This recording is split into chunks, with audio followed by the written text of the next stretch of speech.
এটি হচ্ছে দার্জিলিং পাড়া। বগালেক থেকে কেওক্রাডং গিয়েছেন, কিন্তু এই পাড়াটিতে একটু দাঁড়াননি এমন মানুষ খুঁজে পাওয়া যাবে না।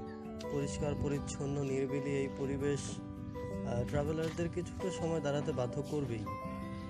সমুদ্রপৃষ্ঠ থেকে কম বেশি প্রায় 2800 ফুট উঁচুতে অবস্থিত দার্জিলিং পাড়ার বলা হয়ে থাকে পাহাড়ি পাড়াগুলোর মধ্যে সবচেয়ে উঁচু আর পরিষ্কার পরিচ্ছন্ন পাহাড়ি পাড়া এটা।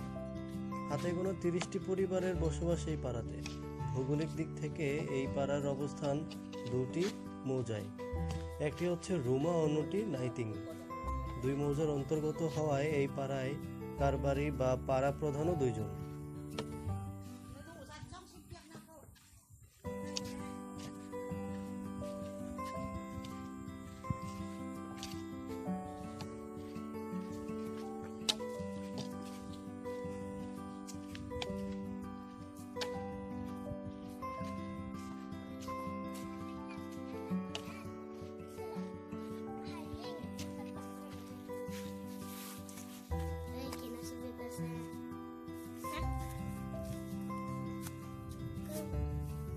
Dadah.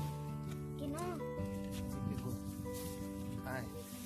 terus lihat menu. Takau ini. Hai kok. Hai. Hai. Hi, নাম বলো, তোমাদের নাম কি? নাম বলো। Filina, Selina. ফেলিনা। আর Fiona. ফিওনা। ফেলিনা ফিওনা, বাহ, দুইজন বোন। সুন্দর নাম তো, ফেলিনা ফিওনা। বলো বাই বাই। বলো bye bye. Thank you. Felina ও ফিওনা তারা দুই বোন, এই পাড়াতেই তাদের বসবাস। আপনারা যখন কেওক্রাডং ঘুরতে আসবেন তখন এই পাড়াতে কিছুটা সময় বিশ্রাম নিয়ে তারপর বাকিটা পথ যেতে পারেন। এই পাড়াতে থাকার এবং খাওয়ার সুব্যবস্থা আছে। আপনি আগে থেকেই ফোন করে যদি খাবারের অর্ডার দিয়ে থাকেন তাহলে তারা আপনার জন্য খাবার রান্না করে রাখবে, আপনি এসে খেতে পারেন। বা যাওয়া